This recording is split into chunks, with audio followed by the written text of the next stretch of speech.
Hello. Thank you for that. Yeah, so many important things that you hit there.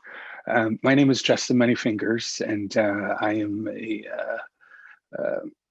live in many facets of the artistic community and industry. I am a Blackfoot Niitsitapi Indigenous person from the Kainai Reserve in southern Alberta, and pre-pandemic. I was basically trying to survive in many things and really focused on writing and producing and creating and still doing the auditions and all of that. And I had a very um, overwhelming and in the bestest of ways of being the artistic director, former artistic director of the Making Treaty 7 Culture Society, and coming from that organization when it was first created in Calgary and Southern Alberta and Blackfoot Territory. I was the youngster. I was like 21 when it first started, and that kind of really gave me my roots within Indigenous art explorations and creations, and having this opportunity to create within the Indigenous culture. And fast forward to about a year ago, to actually um, being the focus eye of what is Indigenous arts in Alberta and Southern Alberta, and specifically in Calgary, and the many nations that's a part of the Treaty 7. Um, and I've been very fortunate as well to have this year, just over a year, of actually doing nothing. This is the most nothing I've never done in my entire life. And it was extremely hard not having, that 9 to 5. Well, in the arts, it's more like, 12 hours a day, 7 days a week. But, just to really kind of sit and really have to self-reflect the last almost 14 years from training to professional career. Um, and I moved back down south to my parents' place. And that was very interesting because I haven't lived here in about 7 years.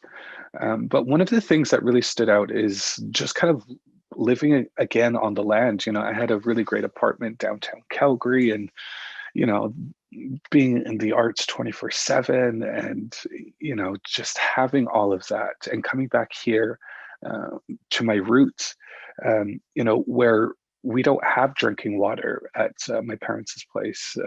We have to, load a big water tank in my dad's farm truck and drive about 15 minutes down the road and pour water in it, get to the house, pour it into the water system here to have functioning water.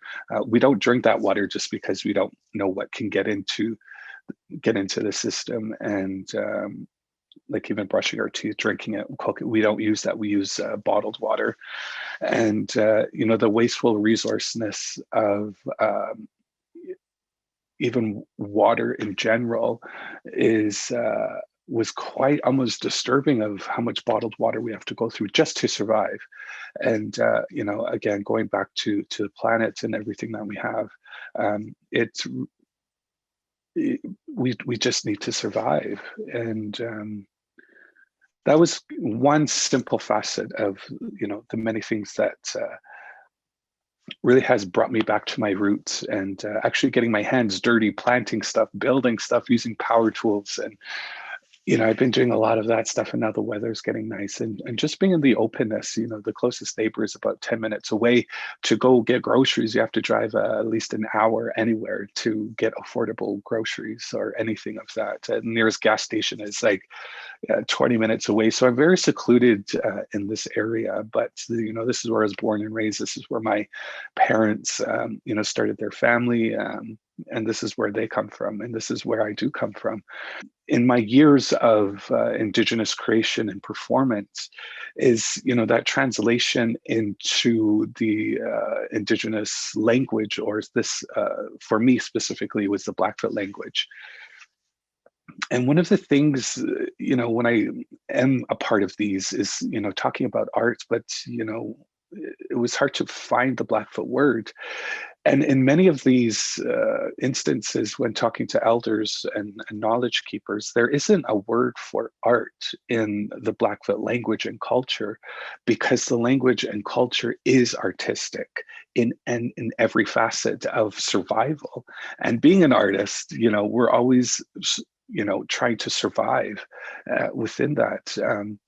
The stories are so important. If you get the wrong story, tell the wrong story, someone could starve to death basically, or not know how to identify bloodlines through paintings and pictographs. And so all this artistic, the songs that have, they're timeless. They don't know when they were created, a lot of these ceremonial songs that only specific people can create.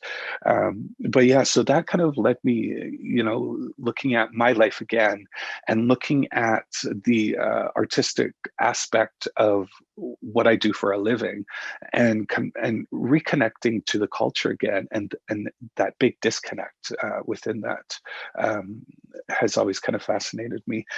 Sorry, I'm a minute and 38 seconds over my 5 minutes. So I will stop it there. But again, thank you to the Walrus for this, and everyone's continuous efforts of moving this forward. And for our participants that are here viewing, thank you so much for being a part of this.